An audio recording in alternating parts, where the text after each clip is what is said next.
But I didn't know. I didn't understand Jade. I think she was very apprehensive about me. Why do you think that was? I don't know. I think once when we had a conversation, she sat on that dining table and she said that, I don't know. I just don't think you're genuine. I didn't know where that thing came from, because either she felt, maybe it was difficult for her to believe that people could be polite or people could say thank you and please constantly. Maybe that was difficult to believe for her.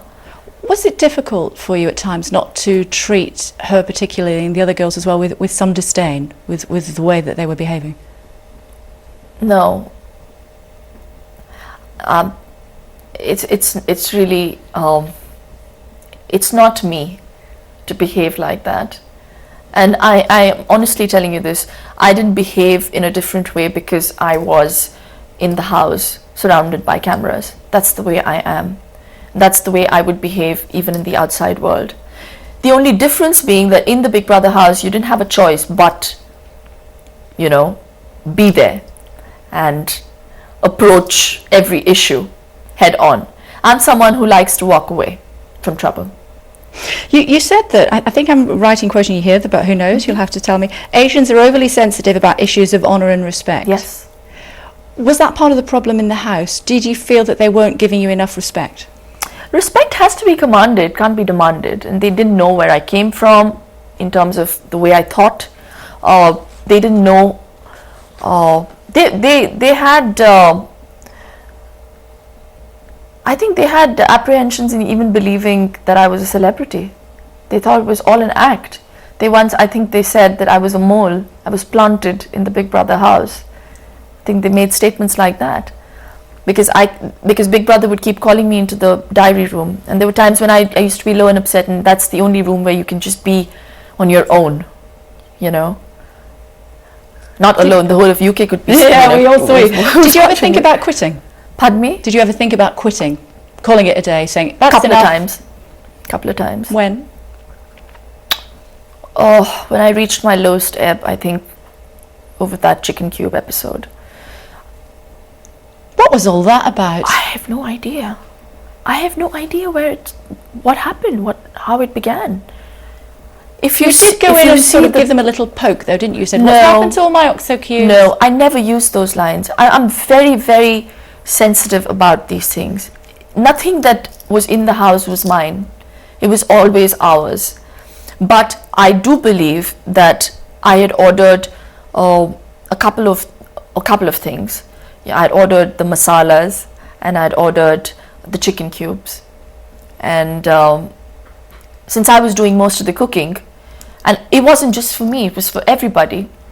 So for that week, we just had 5 chicken cubes. So I went into the diary room and I came out to cook or to clean, I don't know. Yeah, but all of this is like, so what, really? It was so petty. Why are you fighting about an Oxo cube? They're worth millions of pounds. Because food was a huge issue there in the house. There was no food. But you were lowering yourself to their level. No, but there was no food. You know how it is? It's like that is your world, and you're going to starve the next 2 days, and you don't know what you're going to eat. It's scary. So you have to, you had to save up on food. You had to, reserve food for the next 2 days. So I went in and I saw that there was just 1 chicken cube remaining, and I thought I was going to make rice. And when you're making rice for 8 people, you need at least 2 or 3 chicken cubes. So anyways, I went there and I really didn't. Do you realize how it's really ridiculous stupid? I know. I just realized it is ridiculous. Sounds. No, but I'll tell you where I was coming from. Even the beginning of the conversation, if you see my attitude, it wasn't to spark off a fight. I just wanted to know if they had kept the cube somewhere.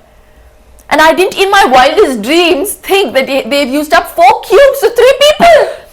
I'd never heard of that. But anyways, it is ridiculous. Gosh, it is ridiculous. How do you think your parents viewed your time in the house? They hadn't seen most of the footage because they were in India. When it started hitting headlines and they started showing excerpts of Jade rushing towards me in aggression, I think they were they feared for me, rightfully so. They're my parents. And yeah, so they were worried, but they knew that I had the choice in my hands to walk out at any point of time, and I could do that. But I didn't want to, because I didn't want to leave giving up. Sure. Jade's in the Priory at the moment, which Yes, is the clinic Yeah, I heard. that looks after people who have got emotional issues. She has said that she wants to go to India to apologise. So she obviously feels that she has things to apologise for. What would you advise her? Who am I to advise her? It's her decision, it's her prerogative, whatever she wants to do. If she feels that way, and if she genuinely means it, so be it. I Would can't you help advise her? her or anything. Would you help her in India? How can I help? I'm not God. She needs to seek help from the Lord above. I can't help any. I'm no martyr. I'm not here to be a martyr or a saint. I mean, I'm willing to put my hand in front for friendship. And as things stand today, I think she genuinely regrets what she said, how she felt, the way she behaved, and I appreciate that. But would you take her hand and would you walk around in India and say she wasn't racist?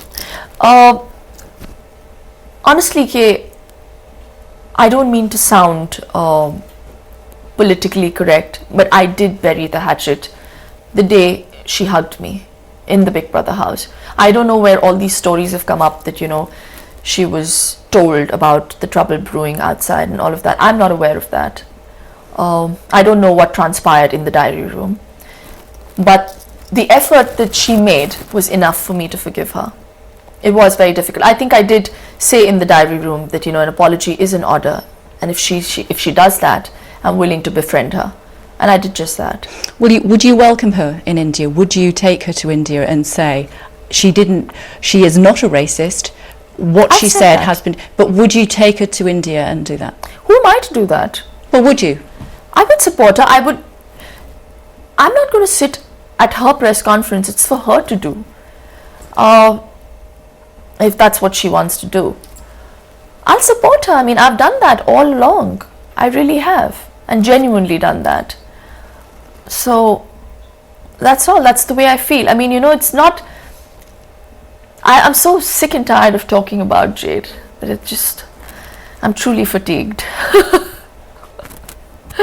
Really. You're very good at avoiding questions as well, Shilpa, I have to say. I mean, I'm basically asking you, the bottom line is, would you welcome her to India? Of course I would. Would you appear with her and say she wasn't a racist? If she tells me to do that. Now, those are thoughts you all are putting into her head. I don't want to do any thinking for her.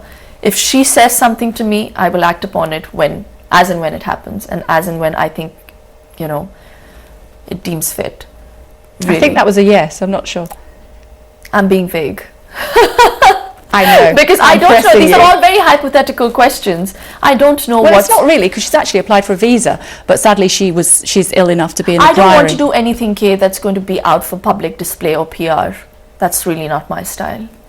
For Jade. If I need to do, not for Jade, not for anybody, not even for myself. I don't do anything for just PR, really. I've tried my best to diffuse the situation here because it is truly sensitive, and I don't want to hurt anyone's feelings. And be it Jade, be it the Asians, be it Joe, Danielle, I think everybody suffered a lot, been through a lot of pain, and I really wanted to stop. Okay. Really.